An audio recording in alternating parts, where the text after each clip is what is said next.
Hello বন্ধুরা, আজ আবারও নতুন একটি নিয়োগ বিজ্ঞপ্তিতে আপনাদের স্বাগতম। ইতিমধ্যে অনেকে জানেন যে বাংলাদেশ পুলিশে নতুন একটি নিয়োগ বিজ্ঞপ্তি প্রকাশিত হয়েছে। আর এই পদটিতে 4200 পদে বাংলাদেশ পুলিশের টিআরসি পদে নিয়োগ প্রদান করা হবে। আর এই নিয়োগে কারা কারা আবেদন করতে পারবেন এবং কি কি যোগ্যতা আর কিভাবে আবেদন করবেন সে সম্বন্ধে আজ আলোচনা করব আপনাদের মাঝে। তাই ভিডিওটি না টেনে সম্পূর্ণ ভিডিওটি দেখে আপনারা ইচ্ছা করলে নিজেই নিজের হাতের মোবাইলটি দিয়েই আবেদন করতে পারবেন। তাই চলুন বন্ধুরা, দেখে আসি কিভাবে আপনারা আবেদনটি করবেন। প্রথমে সার্কুলারটা আপনাদের দেখাই। দেখতে পাচ্ছেন ট্রেনি রিক্রুট কনস্টেবল পদে নিয়োগ বিজ্ঞপ্তি সেপ্টেম্বর 2024। এটিতে অনলাইনে আবেদন শুরু হবে 1 অক্টোবর থেকে 15 অক্টোবর পর্যন্ত। আর এই পদটিতে 18 হতে 20 বছর বয়সী যারা রয়েছেন, যাদের বয়স 15 অক্টোবর 2024 তারিখে 18 থেকে 20 বছর পূর্ণ হবে, তারা আবেদন করতে পারবেন। আর এতে শিক্ষাগত যোগ্যতা সর্বনিম্ন এসএসসি অথবা সমমানের পরীক্ষায় উত্তীর্ণ যারা হয়েছেন, আর কমপক্ষে জিপিএ 2.5 যাদের রয়েছে তারা আবেদন করতে পারবেন। আর অবশ্যই বাংলাদেশি নাগরিক হতে হবে। আর বৈবাহিক অবস্থা এখানে দেওয়া রয়েছে, দেখতে পাচ্ছেন অবিবাহিত। আর এখানে শারীরিক মাপ উচ্চতা দেখতে পাচ্ছেন 5 ফুট 6 ইঞ্চি সাধারণ প্রার্থীদের ক্ষেত্রে। আর যে সকল মুক্তিযোদ্ধা, শহীদ মুক্তিযোদ্ধা ও বীরাঙ্গনার পুত্রকন্যা রয়েছেন, তারা 5 ফুট 4 ইঞ্চি হলে তারা আবেদন করতে পারবেন। আর নারী প্রার্থীদের ক্ষেত্রে 5 ফুট 4 ইঞ্চি এবং মুক্তিযোদ্ধা, শহীদ মুক্তিযোদ্ধা ও বীরাঙ্গনা সন্তানদের জন্য 5 ফুট 2 ইঞ্চি হলে তারা আবেদন করতে পারবেন। বুকের মাপ এখানে দেওয়া রয়েছে, দেখতে পাচ্ছেন স্বাভাবিক অবস্থায় 31 ইঞ্চি এবং সম্প্রসারিত অবস্থায় 33 ইঞ্চি। আর যারা শহীদ মুক্তিযোদ্ধা ও বীরাঙ্গনার সন্তানরা রয়েছেন, তারা 30 ইঞ্চি এবং সম্প্রসারিত অবস্থায় 31 ইঞ্চি।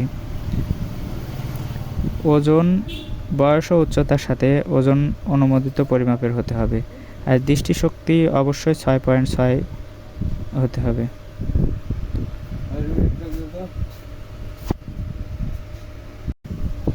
আর এই পদটিতে 1 অক্টোবর 2024 তারিখ সকাল 10 ঘটিকায় হতে বাংলাদেশ পুলিশ .টেলিটক.com.bd এই ওয়েবসাইটের মাধ্যমে আবেদন শুরু হবে। আর এই আবেদনটি চলবে 15 অক্টোবর 2024 তারিখ রাত 11টা 59 পর্যন্ত। আর এই আবেদনের ফর্ম পূরণ করার পরে যোগ্য প্রার্থী একটি ইউজার আইডি পাবেন। আর উক্ত ইউজার আইডিতে আবেদন ফর্ম পূরণের 48 ঘন্টার মধ্যে টেলিটক প্রিপেড মোবাইল নম্বর হতে 40 টাকা সার্ভিস চার্জ, আমি আবার বলছি 40 টাকা সার্ভিস চার্জ বাবদ জমা করতে হবে। অবশ্যই সার্ভিস চার্জ জমা না দেওয়া পর্যন্ত আপনাদের আবেদনটি কিন্তু গ্রহণযোগ্য হবে না। তাহলে বন্ধুরা, চলুন দেখে আসি এই পদটিতে কিভাবে আপনারা আবেদন করবেন। প্রথমেই আপনাদের যেটি করতে হবে, যে কোনো একটি ব্রাউজার ওপেন করে সেই ব্রাউজারে লিখতে হবে www.police.teletalk.com.bd।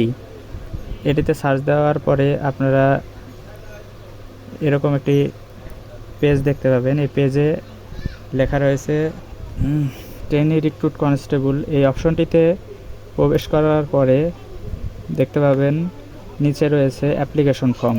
আর এই অ্যাপ্লিকেশনে ক্লিক করার পরে আপনারা দেখতে পাচ্ছেন পদের নামটি এখানে দেওয়া রয়েছে, ট্রেনি রিক্রুট কনস্টেবল। এটিতে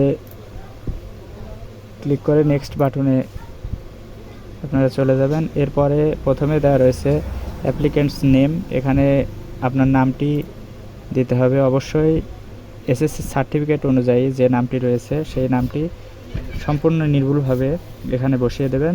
এরপরে আপনার পিতার নাম এবং মাতার নাম। এরপরে রয়েছে ডেট অফ বার্থ, দিন, মাস এবং বছর এখানে সিলেক্ট করার পরে জেন্ডার দেখতে পাচ্ছেন, মেল হলে মেল এবং ফিমেল হলে ফিমেল। আর রিলিজন এখানে ইসলাম, হিন্দু, খ্রিস্টান এবং বৌদ্ধ। এই 4টি ধর্মের অটোমেটিক দেওয়া রয়েছে। আপনি যে ধর্মে সে ধর্মের ওটিতে ক্লিক করে আপনার ধর্মটি সিলেক্ট করে নেবেন। এরপরে ব্লাড গ্রুপ দেখতে পাচ্ছেন দেওয়া রয়েছে, A positive, A negative, B positive, B negative.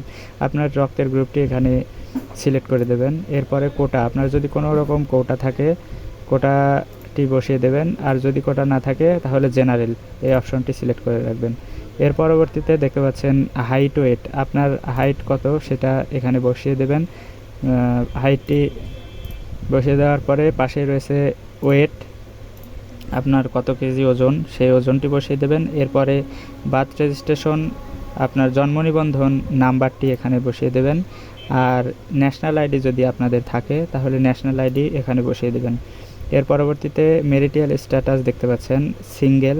এরপর প্রেজেন্ট অ্যাড্রেস, কেয়ার অফ, আপনার পিতার নামটি এখানে দেবেন। তারপরে আপনার গ্রাম, ডিস্ট্রিক্ট এবং থানা। এর পরবর্তীতে পোস্ট অফিস এবং পোস্ট কোড।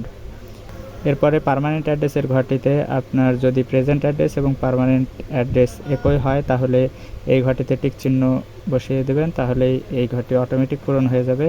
এর পরবর্তীতে আপনার মোবাইল নাম্বারটি এখানে বসিয়ে দেবেন। এরপর কনফার্ম মোবাইল নাম্বার, এরপরে এসএসসি পাশের যে আপনার ডিটেলসগুলো রয়েছে এখানে এসএসসি, এরপর বোর্ড, আপনি যে বোর্ড থেকে পরীক্ষা দিয়েছেন সেই বোর্ডটি, এরপর রোল নাম্বার, রেজিস্ট্রেশন নাম্বার এবং আপনার রেজাল্টটি এখানে বসিয়ে দেবেন। রেজাল্ট বসানোর পরে গ্রুপ, আপনি যদি সায়েন্স বা আর্টস বা বিজনেস স্টাডিজ হন